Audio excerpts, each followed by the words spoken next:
Hello বন্ধুরা, আমি রীতা। আমার জীবনের একটা মজার ঘটনা তোমাদের শেয়ার করব। ঘটনার সময় ২০১৮ সালে খাবার টেবিলে আমি আর আমার শাশুড়ি আর জামাই। খাবার মাঝে আমার শাশুড়ি বলে উঠল, দেশে থেকে কি করবি? পাশের বাড়ির ভদ্রলোক কানাডায় চলে যাবে ফ্যামিলি নিয়ে, তুইও চেষ্টা কর। আমার জামাই আমার দিকে তাকিয়ে বলল, কি করব? সংসার দেখবে কে? আমার শাশুড়ি, টাকা না থাকলে কেউ দেখবে না, টাকা থাকলে সবাই দেখবে।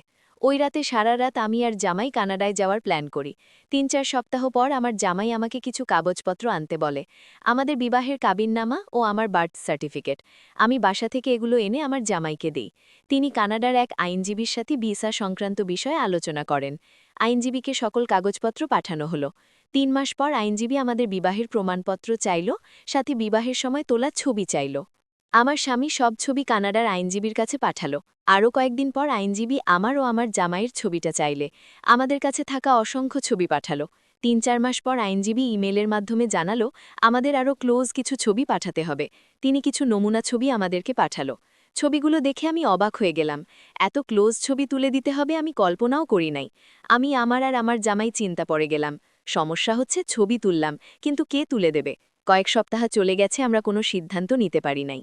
পরে এলাকার এক ফটো স্টুডিওতে আমি আর আমার হাজবেন্ড গিয়ে কিছু ছবি তুললাম। ফটো স্টুডিওর ফটোগ্রাফার আমাদের বলল, আপনারা কি কানাডি অথবা আমেরিকার ভিসার জন্য আবেদন করেছেন? আমরা বললাম হ্যাঁ। উনি বলল উনি এমন ছবি অনেক তুলে দিয়েছেন যারা কানাডা ও আমেরিকার ভিসার জন্য আবেদন করে। আমাদের পাশের বাসার যে ভদ্রলোক কানাডায় গেছে তার ছবিও তিনি তুলে দিয়েছিলেন। আমিও আমার জামাই শুনে অবাক হলাম। ওই দিন আমি নর্মাল 3 পিস পরে গিয়েছিলাম। উনি আমাদের বলে এই ধরনের পোশাক পরে ছবি তুললে ভিসা রিজেক্ট হওয়ার সম্ভাবনা থাকে। তারপরও আমি আর আমার জামাই কয়েকটা ছবি তুললাম। ফটোগ্রাফার আমাদের অনেক ক্লোজভাবে কিছু ছবি পোজ দিতে বলল। আমি সেদিন অনেক লজ্জা পাইছিলাম অপরিচিত ব্যক্তির সামনে এমন করে ছবি তুলতে। ফটোগ্রাফার আমাদের বলল, ভাবি লজ্জা পাইয়েন না, বিদেশে যেতে হলে এমন অনেক ক্লোজ ছবি তুলতে হয়। সেদিন আমি আর আমার জামাই চিন্তায় পড়ে গেলাম, মডার্ন ড্রেস পরে কিভাবে ছবি তুলব। আমার জামাই তৎক্ষণাৎ সিদ্ধান্ত নিল কানাডায় যাবে না। কানাডার না যাওয়ার সিদ্ধান্ত নিয়ে আমরা ঘুমিয়ে পড়লাম। ওই দিন আমি অনেক মন খারাপ করেছিলাম। আমার অনেক শখ ছিল কানাডায় যাওয়ার, সেখানে সারা জীবন পার করার। কয়েকদিন পর কানাডার আইনজীবী আমার জামাইকে ইমেলের মাধ্যমে জানালো অবিলম্বে কিছু ছবি পাঠানোর জন্য তিনি আমাদের ভিসা ফাইল প্রসেসিং করছে। আমার জামাই আমাকে জানালো, আমরা চিন্তায় পড়ে গেলাম।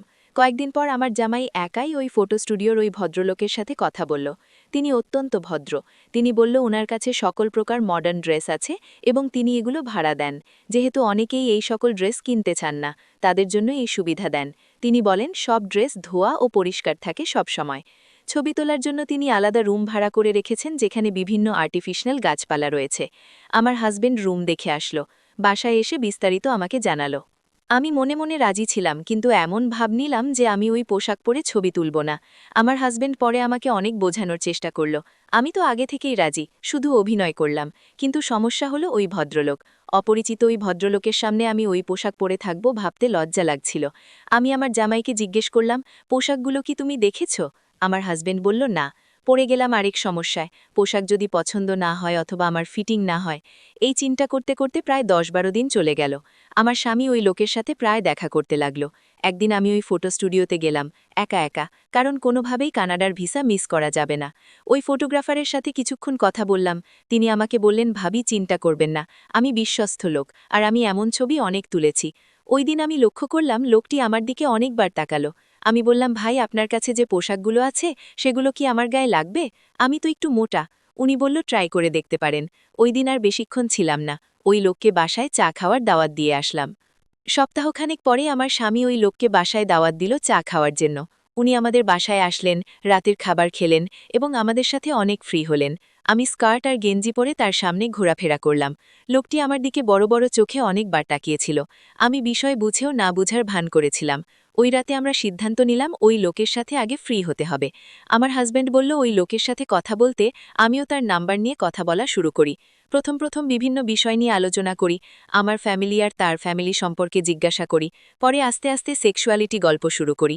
তিনি আমার বডি সাইজ সম্পর্কে জানতে চান। আমি তাকে সব বলি। একদিন হঠাৎ তিনি আমাদের বাসায় চলে আসেন। আমি আর হাজব্যান্ড অবাক হই। পরে নানা ধরনের গল্প করি আর চা নাস্তা খাই। ওনাকে ড্রয়িং রুমে বসিয়ে আমি আর হাজব্যান্ড বেডরুমে যাই। আমার হাজব্যান্ড বলে ওনার সামনে ছোট গেঞ্জি আর স্কার্ট পরে যেতে। আমিও রাজি হয়ে যাই। পরে আমার হাজব্যান্ড ড্রয়িং রুমে আসে, আমি সেক্সি পোশাক পরে আসি। আমার এমন পোশাকে তিনি আমার দিকে তাকিয়েছিল। উনি আমার সামনে ছিল, আমি অনেক লজ্জা পেয়ে চলে আসি। ওই দিন আমার রস পড়ে গেছিল। কয়েকদিন পর আমরা গ্রামের বাড়িতে ঘুরতে গিয়েছিলাম। এসে ফটোগ্রাফার ওই লোককে ফোন করি যে আমরা ছবি তুলতে আসব। উনি বলল আসার আগে তাকে ফোন করে আসি, কারণ দোকানে অনেক লোক থাকে। আমরা আসার আগে তাকে ফোন দেই, উনি সব রেডি করে আসতে বলে। আমরা বিকাল ৩টের দিকে আসি। ওই সময় তার ফটো স্টুডিও ফাঁকা থাকে। দুজন লোক ছিল, তিনি আর তার একজন কর্মচারী। আমি 3 পিস পরে যাই। উনি আমাদের কফি খাওয়ার অফার করলে আমরা রাজি হলাম। কফি খেয়ে আমরা ছবি তোলার জন্য তার বিশেষ রুমে যাই। ওইখানে পরিবেশ অনেক সুন্দর, আর্টিফিশিয়াল গাছপালা দিয়ে ভরা। বুঝার উপায় নেই এখানে এত সুন্দর রুম আছে। তিনি প্রথমে 3 পিস অবস্থায় কিছু ছবি তুলেন, পরে আমাকে ওড়না সরিয়ে ফেলতে বলেন। আমি ওড়না ছাড়া কিছু ছবি তুললাম। আমার হাজবেন্ড আমাকে জড়িয়ে ধরে কিছু ছবি তুলল। তিনি আমাদের বিভিন্ন পজিশন নিয়ে কিছু ছবি তুলে দিলেন। আমার হাজবেন্ড ওই লোকের সামনে আমার দুধগুলো অনেক টিপল। আমার দুধ টিপে আমাকে প্রায় উত্তেজিত করে তুলল। উনি কয়েক সময় এসে আমার হাজবেন্ডের হাতের পজিশন ঠিক করে দেন আর কিভাবে দুধ ধরতে হবে শিখিয়ে দেন। সুযোগে তিনি কয়েকবার আমার দুধ ধরেন। পরে তিনি একটা আলমারি থেকে কিছু পোশাক এনে আমাকে দিয়ে পরতে বলেন। উনি ওই রুম থেকে বেরিয়ে গেলেন। আমি সব কাপড় খুলে ওই পোশাক পরলাম, কিন্তু সবগুলো অনেক টাইট ফিট ছিল।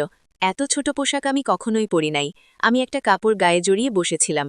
ওই লোক এসে ছবি তোলার প্রস্তুতি নিল। আমার হাজবেন্ড ছোট হাফ প্যান্ট পরে নিল। আমি যখন কাপড় সরায় ফেললাম, তখন ওই লোক তার চোখ বড় করে আমার দিকে তাকিয়েছিল।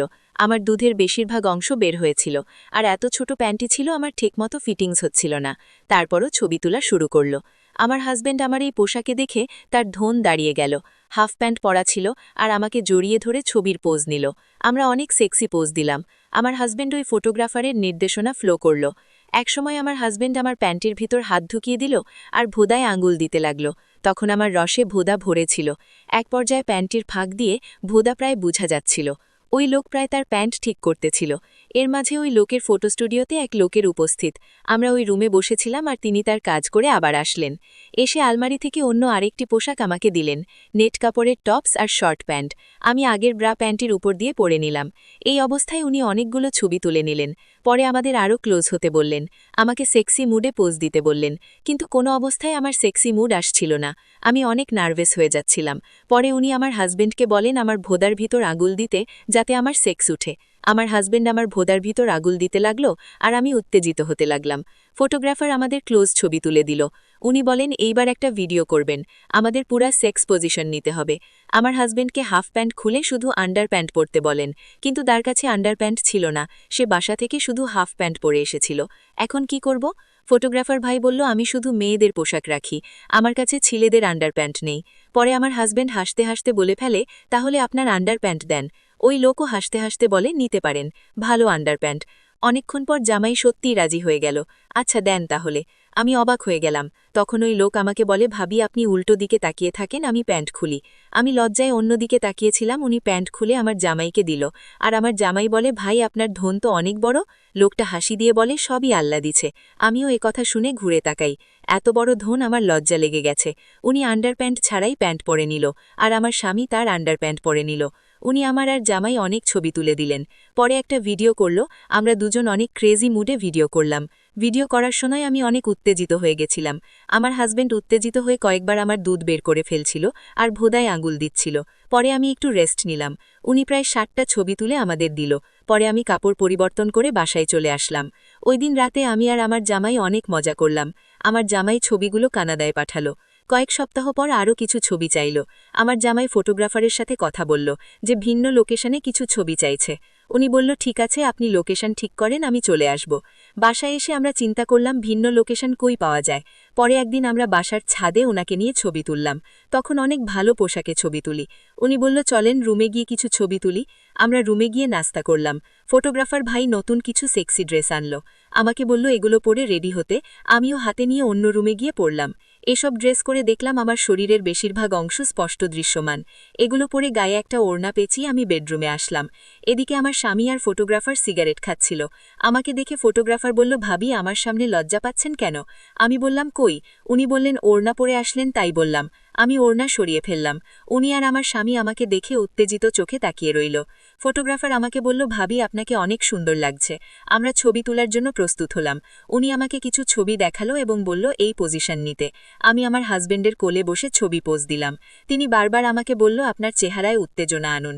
আমি চেহারায় কোনোভাবেই উত্তেজনা আনতে পারছিলাম না। পরে আমার স্বামী আমার ঠোঁটে অনেকক্ষণ কিস করল এবং দুধগুলো টিপতে শুরু করল।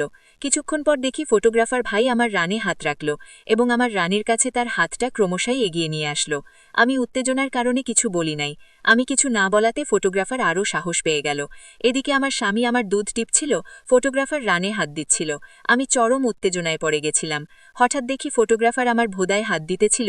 আমি সাথে সাথে দাঁড়িয়ে গেলাম। উনি পরে সরি বলে আবার ছবি তোলা শুরু করল। উনি আমাদের কিছু সেক্সি পোজে ছবি তুলে দিল। আমার স্বামী হঠাৎ আমাকে খাটে নিয়ে শুয়ে পড়ল। আমার ঠোঁটে কিস করতে করতে আমার দুধ টিপা শুরু করল। আমিও প্রচুর উত্তেজিত হতে লাগলাম। এমন অবস্থায় ফটোগ্রাফার আমাদের ছবি তোলা শুরু করল, সাথে কিছু ভিডিও করল। আস্তে আস্তে আমার স্বামী আমার প্যান্টটি নিচে নামিয়ে দিল।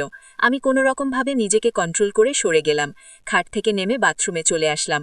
বাথরুম থেকে ফিরে দেখি আমার স্বামী আর ফটোগ্রাফার সিগারেট খাচ্ছিল। ফটোগ্রাফার আমাকে সিগারেট খাওয়ার অফার করল।